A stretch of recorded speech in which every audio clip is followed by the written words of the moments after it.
After dominating the first 2 days of the Senior Bowl, Malachi Fields has turned himself into a first-round wide receiver.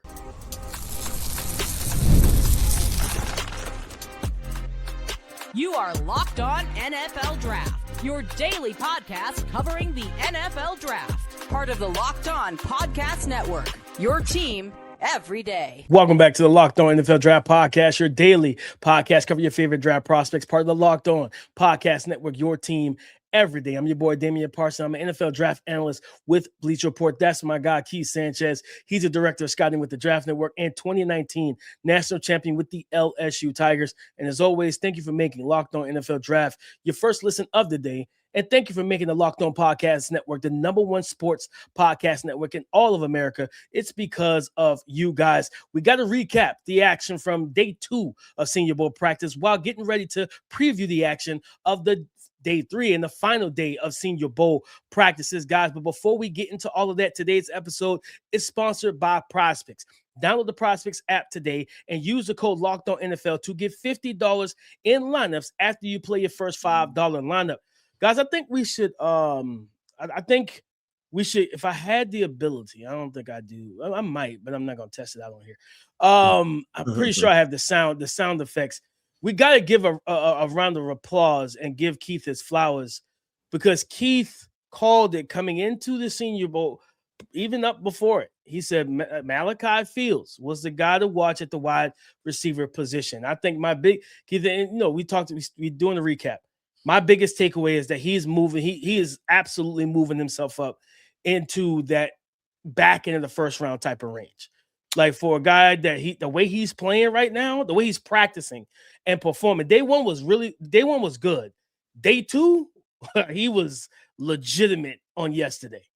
Yeah, DP. First of all, man, I appreciate the shout out, right? I appreciate the shout out.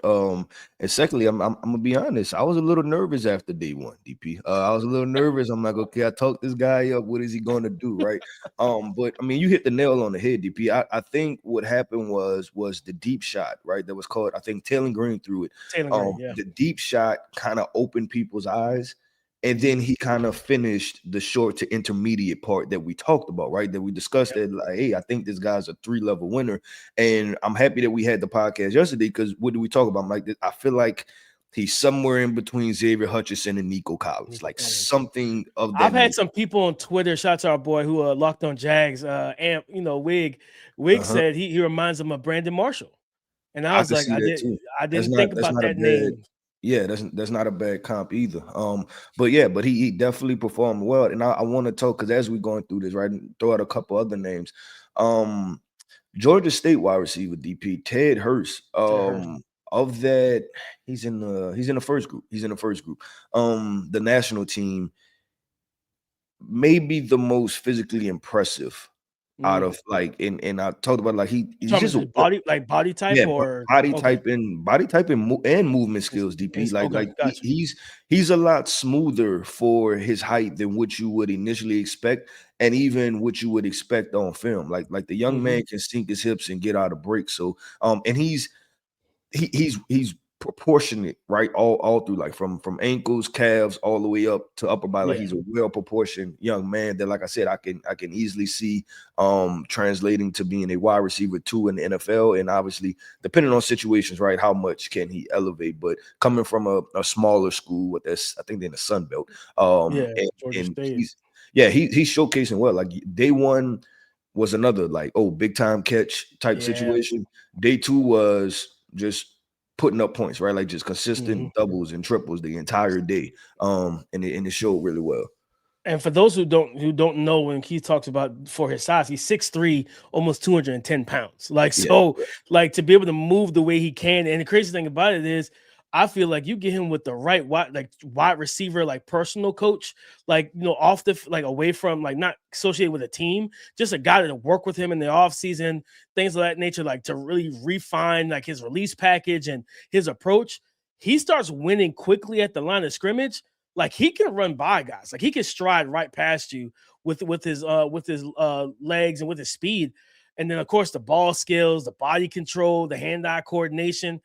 Yeah, I was, and I watched this tape. I think when we talked about him last week when we did the wide receiver rankings coming into the Senior Bowl. I was like, man, like he's got skill, and like to see him come out here against bigger, amongst the, because he's actually on the American team, so he's on the same field as Malachi Fields, and you got Barry and Brown from LSU, and Kevin Coleman from Missouri. You're out here against, on the same lining up, behind back to back or in front of some, Aaron Anderson as well, another LSU guy, like SEC guys, right? To me, he's crazy enough, Keith. He stood out more than the Jacoby Lane has stood out. No, and we'll and I think that maybe we should save the last segment for guys that maybe question marks, because I think it'd be good to give the listeners, right, like we talk about the good, but also talk about the other side of like, hey, what we're seeing, like a couple questions and stuff like that. It's not looking good. Listen, the John Carroll wide receiver DP, I think he had another smooth day, right? Tyren Montgomery. Ty was it? I think his full name is Tyren or something like that. Tyren. Yeah, Tyren Montgomery. Yeah, he had another good day with day 2. I'm excited to watch him for day 3, because I think if you small school guy and you put together 3 solid days, like it didn't take him time to get ramped up, right? Like it wasn't day 1 was inconsistent. He came in from the very first. This was a business trip for him, Keith. This was a business trip.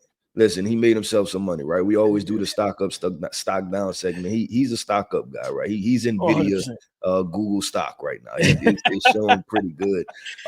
Get up on his crypto, man, because he's about to pop. He's about to pop out there. Yeah, he's about to pop. Continuing guys, DP. I'm thinking about Josh Cameron, and we had a discussion about him yesterday, right? And about him being more well-rounded in his approach, and he did it. He did it yesterday. He did it for day 2. And I'm leaning towards this, that his game is based on power.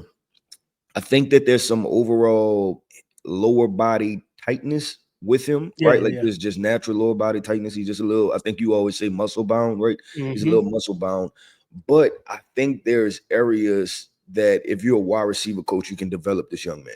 And it'll never look as smooth as a Justin Jefferson or anything like that. No. But the question is, can it go from like 70% of, him being a good route runner to, can you push that threshold to 80, 85%, right? Something like that. And I think you can, DP.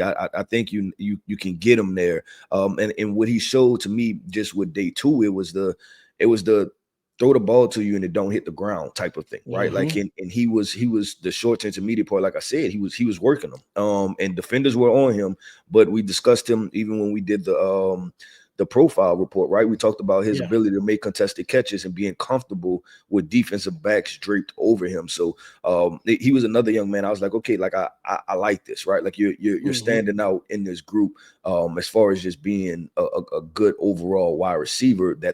I think the natural hands part is big because I think he appears to be a natural catcher of the football. Now it's just a route running that has to elevate. Yeah, I mean, and the crazy thing about it is like the way he plays when the ball's in the air, you would think he was Malachi Fields' height at 6'4". He's 6'1", 223. So it's like, and you know what I love, Keith, is, the same way we applaud a Makai Lemon, like, hey, if the ball's in his vicinity, he typically goes up and comes down with it, right? Well, I would say if you put him and Josh Cameron in terms of the contested catchability and the hand strength, I'm probably leaning Josh Cameron. Bigger, stronger, more physical player that, hey, it don't matter if you're draped all over me. I can make these type of grabs. And, same way, hey, Makai comes down with some incredible grabs too. But, like, the way we talk about him, Josh Cameron, now, like I said, you got to refine some of the route running stuff. But when that ball's in descend, like, and he ascends and he goes up with the mentality, like, you got no business going up here with me. Like, you have, like, no matter if it's a 6'1" corner who's the same height as him, you could tell he just plays with a disrespected vibe if you are trying to play with him at the catch point. Keith, I'm gonna throw out the tight end. I think I got his name right this time. Nate Boerkircher from Texas A&M. I like this kid. I like this dude. I like what I saw from him.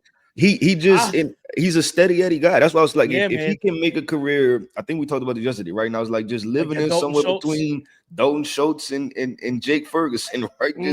just get the job done. And I talked about him after the first day, but I don't know if you agree. The second day was even better. Oh yeah, he was better. It was even better for him. He was better, and that, I think he closed out it was one-on-ones. It was a seam route. Perfect ball by Cole Payton, putting it right by the ear hole of the DB who couldn't see the ball. I think it might have been Kyle Lewis, kid out of Pitt, who was a little bit. I think he's a little bit undersized, and Nate just snatched. I didn't even think he caught the ball at first. No, and then I saw him spin around. I was like, oh, he has the ball. So just making that catch, and he got open in one-on-ones, and he was even I think day one he was forcing guys to kind of like DPI, holding and things like that, because he was able to break free at the break point. Yeah, this tight end class might be a little bit better than we thought coming in. Yep, and shout out to, I'm gonna get his name right, John Michael Gyllenborg. Yes, tight end from Wyoming. Yeah, and just real quick before we have to transition, my takeaway is he might be the best mover out there. Just fluid. And I think of the two small school guys that came out the draft recently, right? Tucker Kraft, which that's very high regard because he's talking about Pro Bowl, potential All-Pro type of wide receiver. And then I think about Trey McBride, right? Another small school guy. The movement skills are there. It's real, right? Like what you see at Wyoming is translating to on the field, and he might be the best mover at the tight end position of the group of tight ends. But DP, let's do this, man. Let's talk some offensive guys, but let's start introduce some defensive guys, because I know we talked about how we nailed Malachi Fields. There are a couple other defensive players that we discussed a lot on this podcast that's starting to show up and show out. So let's talk about that coming up next. Let's be real. Managing your finances can feel overwhelming. Between subscriptions you forgot about, bills that keep going up, and trying to figure out where all your money actually goes each month, it's easy to feel like you're losing control. And who has time to track every single transaction or hunt down the hidden fees? That's where Rocket Money comes in, the personal finance app that helps you take control. It finds and cancels your unwanted subscriptions, monitors your spending, and helps lower your bills so you can grow your savings. I was shocked when Rocket Money showed me that I was paying for DoorDash, and I don't even use DoorDash except for when I go to Indianapolis for the NFL draft. I completely forgot about it. And guess what? It already saved me some money. So let Rocket Money help you reach your financial goals faster. Join at rocketmoney.com/locked-on. That's rocketmoney.com/locked-on. rocketmoney.com/locked-on. Tax season doesn't have to take over your life. This year, TurboTax is making it easier than ever to just hand things off and move on with your day. With TurboTax full service, you can have your taxes done for you by a trusted local expert, start to finish, without the stress or the guesswork. So instead of spending hours trying to figure out forms, you can actually meet with a local TurboTax expert in person, or you can connect online. You can upload your documents, go about your day, and get updates right in the TurboTax app. And it's a huge time saver, and it will give you a real peace of mind knowing that an expert is handling everything for you. For a limited time, you can have your taxes done by a local TurboTax expert for just $150 all in. If a TurboTax expert didn't file for you last year, just file by February 28th. Take taxes off your plate and get back to your life. Visit turbotax.com/local to book your appointment today. Defensive prospects that stood out after day 2 of Senior Bowl practice, what we're getting into next. Thanks for being an everydayer with us. If you want the show ad-free, check out the Everydayer Club. Go to LockedOnNFLDraft.supercast.com. Keith Bud Clark, the safety from TCU, 6'3". No, not 6'3". I'm looking at wait, hold on. Is he 6'3"? No. I'm looking at his teammate. He's 6'1", 185. I was like, wait, he's 6'3". 6'1", 185. I was looking at the tight end, DJ Rogers. 6'1", 185, Bud Clark. And this dude is a ball hawk. And it's not just interceptions, it's creating negative plays in the passing game for the offense, right? And I think it was a crossing route I was watching. He was in man coverage, and he's right on the back hip of the receiver. You see him come right across to the front of the play, knock the ball out, right? Then there was I think they might have threw a flag on him. If they did, I don't count it. I don't care. It was an interception. It was him one-on-one, I think, against either receiver or tight end. and another route across the middle of the field.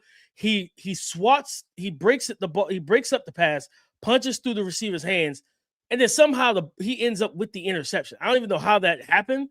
Like he made the perfect play, and then the ball ricocheted right back to him, and he landed with the ball interception. I'm just like, the way he plays and the closing speed when you're playing man-to-man coverage and those cross runs.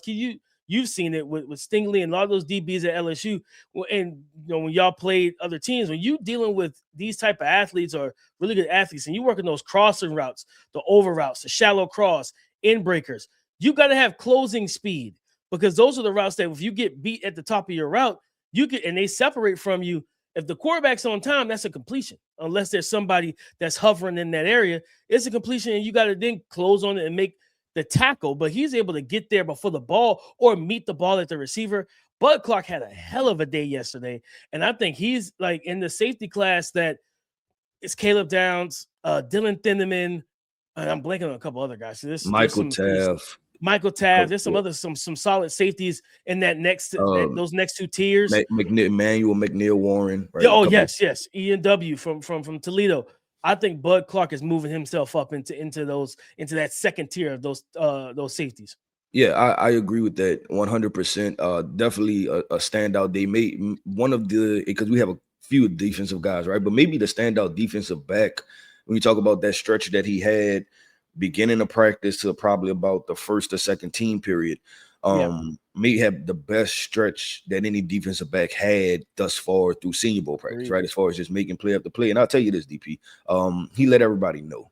And I don't know if that sound came through on the TV, but he let everybody know. I think I heard him. It was a lot of conversation. It was a lot of conversation going on. But listen, we said we handing out locked on awards, right, for us, right, as far as what we felt good about and what we did in scouting evaluation. There were two edge rushers that had really big days that we discussed a lot. One, Zion Young out of Missouri, right? He basically had him a forklift type of rep too, right? But listen, and we consistently talk about this, him just being a base defensive end in a 4-3 scheme can definitely do it. This guy can set a hard edge, he can set the perimeter. You watch him in team periods, run game, things like that. Like he approaches it in an angry way, right? Like he's like, nah, you're not beating me to the outside, you're not reach blocking me, you're not turning me back inside, it's not happening. So playing with a violent temperament, that's him. His energy reminds me of real quick, Keith. What was the young man? I think he might have played for UCLA last year. Was it Fit? Was his name Femi? Man, he went to the Titans. He went to the Titans. Yeah, I know exactly who you're talking about. I think it might be Femi Oladejo. I think Oladejo. Yeah, Oladejo. Yep. His energy reminds me of that. Like this dude, it's like he plays with like just a ridiculous motor, and you could just kind of feel his energy and his confidence, just period, through every rep. And I don't know if anybody's blocked that inside long arm over maneuver. I think he's whooped every time he uses it. He's whooped the offensive lineman with it. It's almost like he doesn't give indicators. And for those who don't know, he's 6'5", 260. So everything when Keith talked about the strength in the run game, but then you see the quick moves in the pass game. This is a guy we've been talking about all college football season. Yeah, yep. And then the other guy that I'll say as far as edge rushers, another guy I was, I pounded the table, I was pretty loud about, right? And after day one, I was like, right? But I felt good yesterday. That was Texas Tech's edge rusher, Romello Height. I'm glad he came, obviously, because, David Bailey was committed, decided to opt out for good reason, right? It's probably going to be a first rounder regardless. Romello Height, I think he was the guy that was kind of in between. But yesterday, running some one-on-ones, one in team period, and in team period is just so funny, right? Because it's difficult because there's so many things going on, right? Like you have so many matchups, right, that you're trying to watch. It's not just the outcome of the play. And Romello Height, he probably had 2 to 3 sacks if it was live action. And I think what he decided to do, DP, I thought yesterday he was real hesitant, right? Because I'm like, I know what I've seen on film. This guy is first step explosive. Like, I'm not going to call it quickness. He's first step explosive, that he should put a lot of offensive tackles in difficult situations. And when you watch it, in yesterday, I think he just decided to go. he just pressed the gas pedal all the way down. You know, you're in the car and you just push it all the way down. Mm-hmm. He just pushed the pedal all the way down. And it was like, you know what happens after this, we'll figure it out. And you've seen when he decides to do that, he's definitely a handful for a lot of offensive tackles in the run game part, because I believe he came in DP. I don't know if you had the measurements up with you, somewhere around 240-ish pounds, 235, 240, I believe. Yeah, 236 to 235.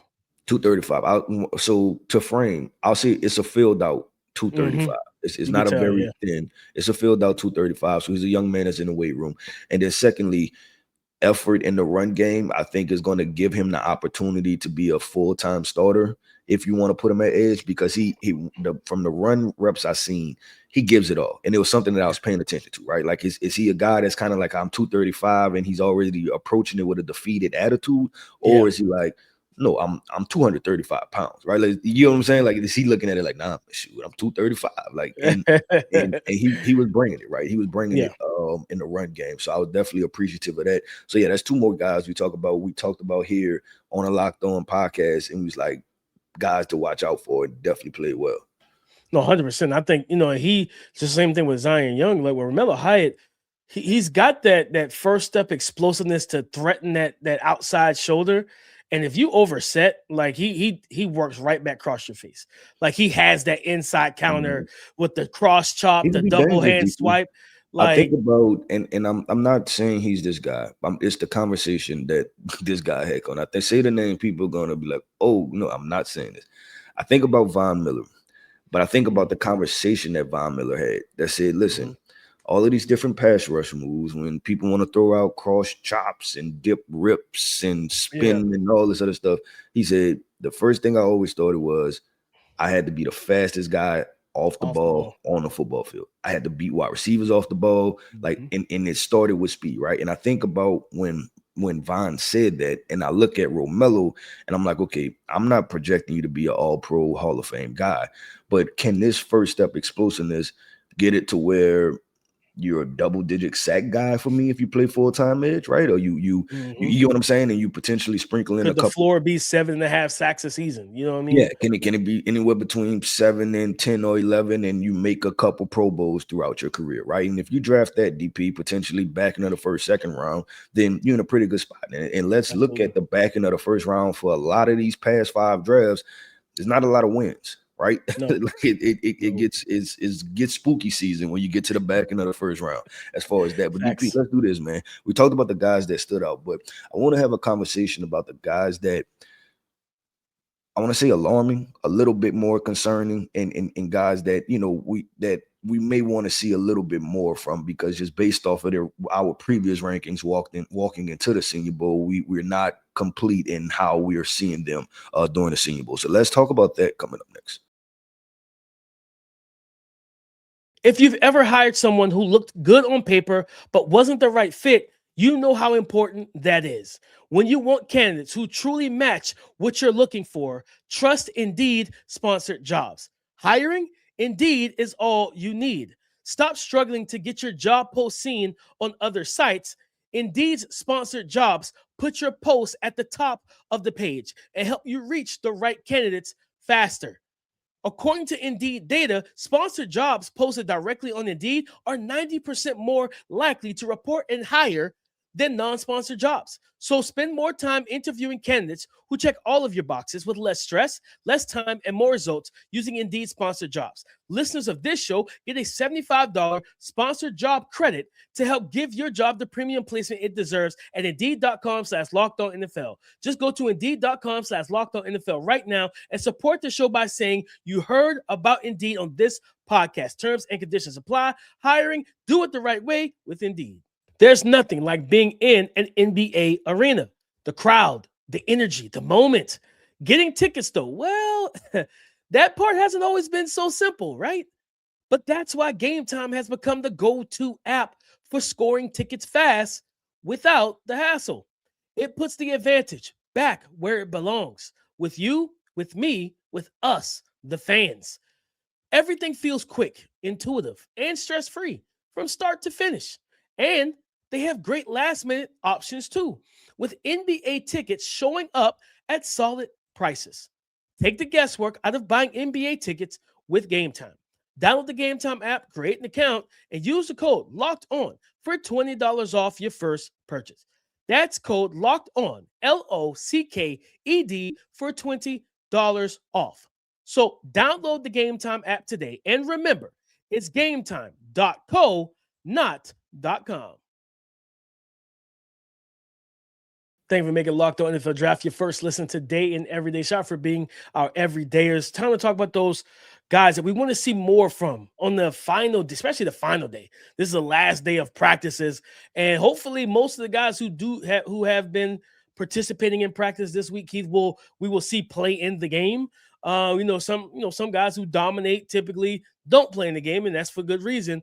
But these guys that we're going to talk about, no, you should probably play in the game. You should probably suit up on Saturday. Keith, I want to start with the guy that I had as QB1, Taylen Green.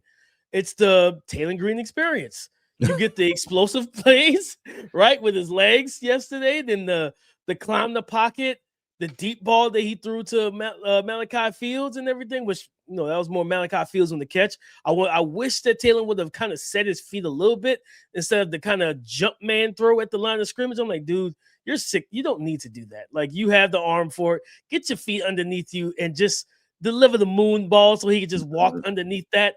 Instead, you made him have to lay out like it was Super Bowl 60, which is in another week. He's making a game-winning catch for the win. But I think for him, it's just that inconsistency with the decision making, because there was a play where I think there was like a mixed bag of what they were doing. Under center stuff, they were play action or run game. You didn't know what was going to happen post snap. And this particular play was an interception. They ran the play action naked boot. I think LT Overton was a free runner. He read it right, and he pursued him. And instead of this is what becoming a game manager, what it means to be a game manager. Throw that ball out of bounds. You know what I mean? Throw it out of bounds, save it down, save yards. He's rolling out. He's is what he had to deal with at Arkansas, that I got to make the play mentality, right? Mm-hmm. Hero ball. He tries to layer it over the top of the defenders. I think it was a safety who was underneath, went up, interception. And it's like, those are the type of plays we can't have, especially late in games and things of that nature. So he's just been up and down. Seeing some good throws from him, some good reads. Then you see okay, what are you doing? Why did you make that decision or that read? Taylen Green needs to be better on day 3. Yeah, for DP, for Taylen Green, the initial thing, I think, if you not overanalyze, but if you for the QB gurus out there, right? Like, they're probably going to get into heavy mechanics, right? For Taylen Green. But I think for him, the simple part is going to be decision making, right? Like just make better decisions, right? Make better decisions. I promise you, I think that's what it's going to come down to, because I agree with you, right? Like, just that process and that part, because we talked about, I think, on yesterday's podcast, you get in one of those situations and you outrun LT Overton to the sideline and turn it up for 20 yards.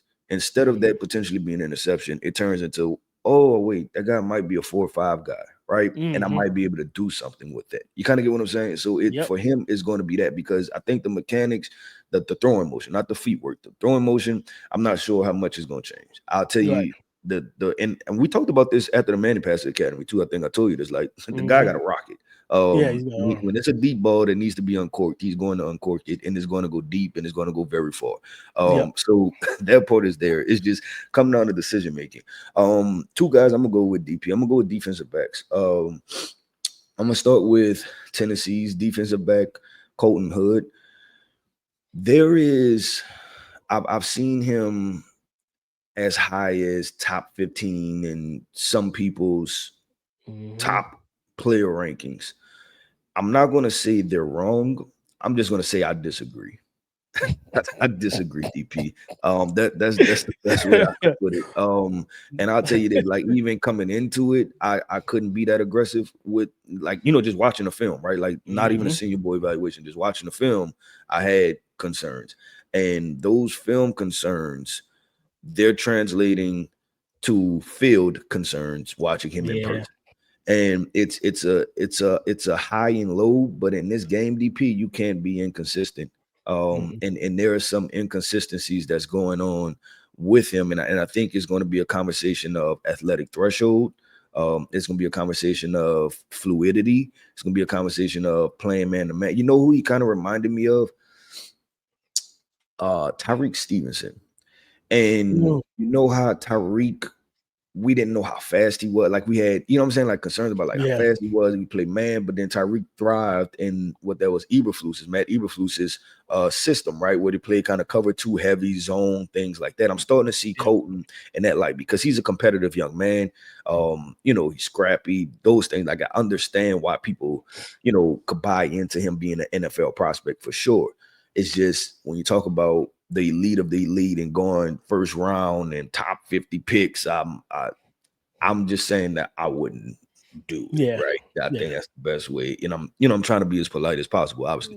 The other guy who I'm gonna go to practice day 3, and I know I'm gonna scratch my head again on what to do with this. Ohio State's Davidson, Igbenosun, yeah. DP.